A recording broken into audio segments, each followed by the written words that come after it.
From epic triumphs to unexpected letdowns, is Final Fantasy XVI one of the best or one of the worst? This is my 1 year review.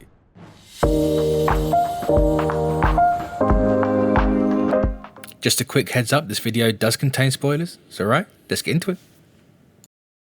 With a handful of past attempts, I'd say it's a safe bet that ever since Final Fantasy XIII introduced a stagger system and paradigm shifts to a lesser extent, we've been heading towards the Final Fantasy series landing on being a full-blown action RPG. But even with a steady creep to get here and also not being Square Enix's first attempt at an action RPG for the series, there's nothing quite like the combat in this game in any previous entries. With an obvious influence from Devil May Cry, the combat stands above games like Final Fantasy XV, but personally ultimately falls short of the offerings from the Final Fantasy VII Remake series. But there is one thing this game does better than any other Final Fantasy game to date: the boss battles.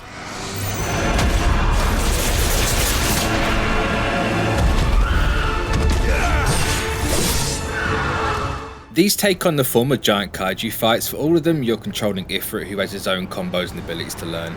Separate from the basic Clive Russell combos, when done right, create some of the best action RPG moments. But not just the combos, from the tutorial battle with Garuda to the first big draining wheels off moment for Titan,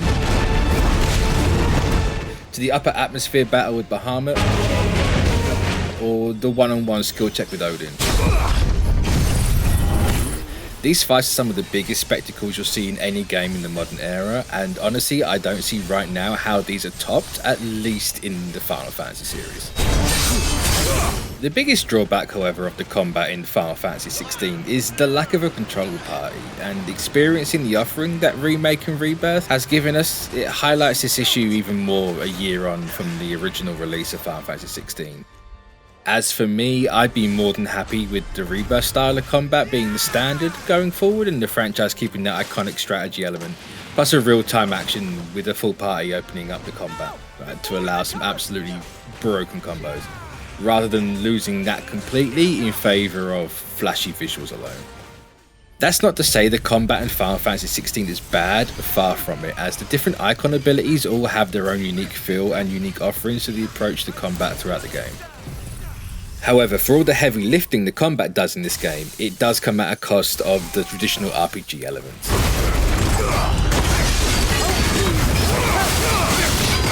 Loot is non-existent unless you count picking up 3 to 5 gil at a time and a handful of items for crafting upgrades. There really isn't much here that carries over fully from previous entries, like being able to choose an upgrade path for Clive in the style of a sphere grid or folios. Everything has to be brought in the vein of a Devil May Cry game, and upgrade items and weapons are crafted, or they're drops from hunt monsters and then have items to give a +1 on a weapon, and abilities are all unlocked through XP points earned while out in the wild and during boss fights, which are a massive grind to unlock them all. Which is fine, but there's no real incentive to actually go out of your way to grind for them, and there's not really anywhere to do that without killing the same 3 dogs over and over and over and over again towards the end of the game. So unless you plan to do multiple playthroughs, many people will never get to experience the full arsenal available to Clive, which makes the combat shine to its fullest. But with that, the diversity of the visuals from Clive in his standard form and his limit break replacing semi-prime mode, to the full-on transformed Ifrit boss battles, it's enough to carry the gameplay all the way through its 40-hour campaign, as the boss fights are some of the best you'll see, especially the Titan and Bahamut battles, providing the absolute biggest spectacles, not just in this game, but the industry as a whole. We would burn the world!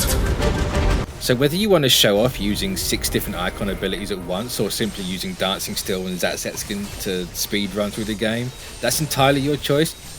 Just don't let anyone tell you all you do is press square.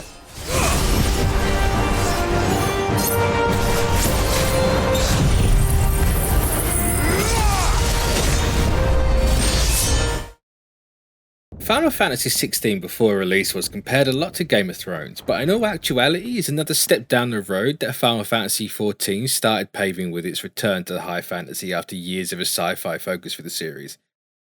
Which shouldn't come as much of a surprise, as Square Enix's creative business unit 3 made both games, and the Game of Thrones inspiration seemingly is only in how the world is presented, whilst everything else feels like it could belong in any of the original 6 Final Fantasy games.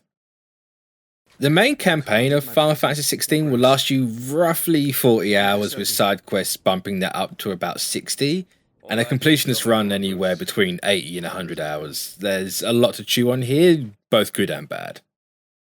One of the strongest aspects of the story is the active time lore, something I don't think I've ever seen be done in a narrative-focused game like this before.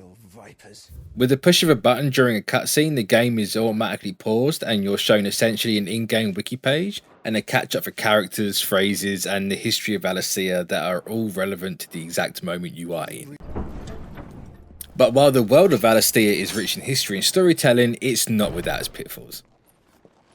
The simple story on the surface feels like a what-if to Final Fantasy XIV: A Realm Reborn. In its A to B scenario of go chase down these icons, they're way too powerful. The game is long, and especially if you're a player who does side quests after a while, you're gonna feel it. The length shouldn't put you off though, as absolutely nothing is wasted from a narrative point of view, as even the simple side quest of delivering soup to 3 people is used to put you at the very heart of Valisthea, to where the people stand, to specific politics of a small rebellion. Might I persuade you to deliver a meal or two to souls in need of sustenance? Though not for everyone, as these fetch and delivery missions are the main bulk of the side quests, which can be an off-put which would lead people to be missing out on some of the best side quests at the very end of the game, even with the excellent storytelling and character development in each one. The cutscenes could also be slightly shorter, as the length of them does sometimes get in the way of their visuals and amazing cast of characters, such as Ben Starr as the main protagonist, Clive Rosfield. The man who killed my brother. Are you absolutely certain? I've seen him every night for the past 13 years. Susanna Fielding as leading lady, Jill Warwick. For years I followed your orders, fought your wars, all to protect the children you took, just as you took me. Stuart Clark as Crown Prince Dion Lesage, leader of the Holy Order of Knights Dragoon. You know, as well as I, who is responsible for it. A puppet now sits upon the throne, but cut his strings and the master loses the power! What? Logan Hannon as the Dominant of Fire, Joshua Rosfield. Understood that you decided to save the world all on your own, and that you'd die without her power. How dare you make her choose? And many more excellent performances from an exciting cast of characters, with some of my personal favourites being Benedict de Harmon. Do I seem so desperate as to grovel at the feet of a false god? I was waiting for you. And Barnabas Starr. What care you for these worthless creatures? They are nothing. Weak from the moment of their conception, ever longing for power not theirs to command, they turn on. But without a doubt, the absolute clear standout is Ralph Ineson as the outlaw Adolphus Tillman, who along with head writer Kazuyato Mihiro redefined the standard for Cid in the Final Fantasy franchise. Well, that didn't work. I think we're gonna need a bigger sword. Mine's bigger. Thank you, Clive, but I meant that figuratively. The cause clearly made. I believe it speaks to the strength of the character writing in this game, despite only Clive being playable, making the game's easiest opportunity to form a connection with the other characters and the player gone. The level of relatability and attachment you get with these characters really speaks volumes, as every character in this entry are some of the best in Final Fantasy. The main campaign of Final Fantasy XVI runs headfirst into heavy themes of classism, racism, personal identity both in and out of familial trauma, and most of all the philosophy of free will and the consequences of your own actions, good or bad. While none of these are new to the Final Fantasy series, CBU3 manages to make scenes with zero dialogue like this one with Clive and Torgal on a bridge, where Clive is at his lowest, having such a subtle impact where it brings the franchise into arguably one of its lowest and darkest moments, but still lifting the narrative back up into a hopeful place.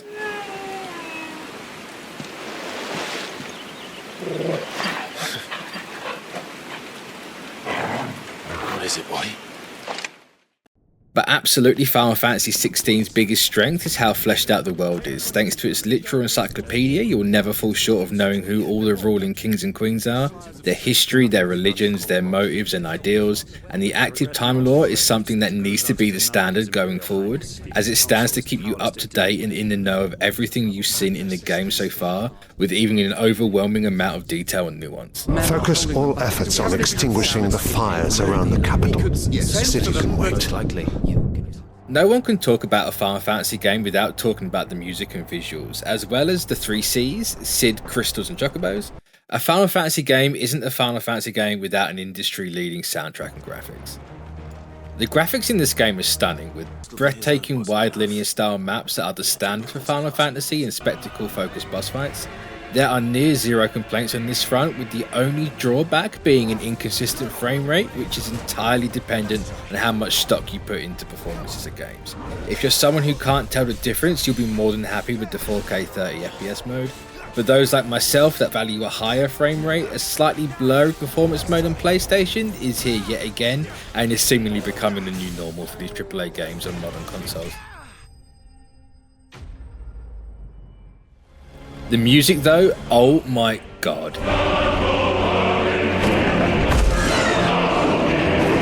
If you've played Final Fantasy XIV, then you know exactly where this is going, as Masayoshi Soken returns to Final Fantasy once again, along with CBU3, and delivers just what fans have come to expect, standout, small, tender moments with Clive and Jill.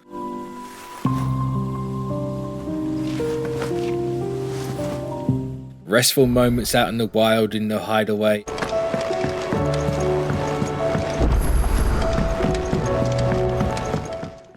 And of course, the insane and intense battles with the icons create what I can easily see as going down as one of the greatest soundtracks of all time.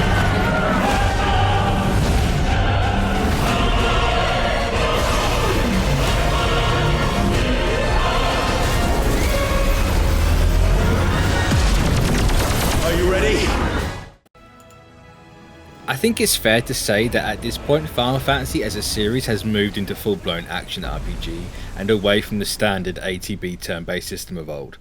With the last 4 games all going the same way with varying degrees of success, Final Fantasy XVI takes the game completely into this direction, and while not being Square's absolute best offering with this in the series, it's a massive step up from the previous entry of Final Fantasy XV, regardless of how controversial a move that is. This shouldn't get in the way of everything else that the game has to offer, as what some might call a more mature and darker, yet hopeful, approach to narrative brings this entry into the mainline games back into the pinnacle of storytelling after years of divisive entries.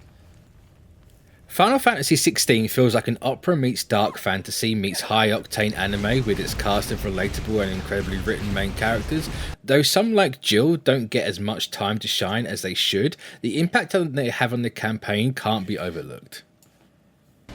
As well as an unbelievable soundtrack to give a backdrop to the incredible spectacle that are the icon fights, taking Clive and the player on some of the most fun and non-stop rides on the market, just when you think an icon battle is over, the rug is pulled and is somehow elevated and kept fresh for their entire 20 to 40 minute runtimes, while keeping you going back to those moments in the stage replay modes.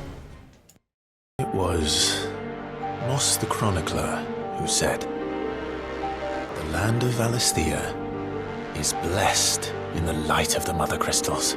So after its first year of release, I'm more than comfortable in saying that Final Fantasy XVI is solidly in my top 5 Final Fantasy games, sitting up there with the iconic giants like 7 and 10, and unless Square somehow manages to find a way to surpass this, I can see my top 5 staying the same way, with Final Fantasy XVI firmly at number 3 for many years to come. So as usual guys, I hope you enjoyed the video. Please like and comment to let me know that you got this far, and to tell me what you think of Final Fantasy XVI. Where's it fall in your rankings? Let's get that conversation in the comments going. And also don't forget to hit that subscribe button, click the bell for notifications. Any and all support is greatly appreciated for this little channel of ours. So yeah, I'll catch you in the next one. I hope you enjoy your day. Take care.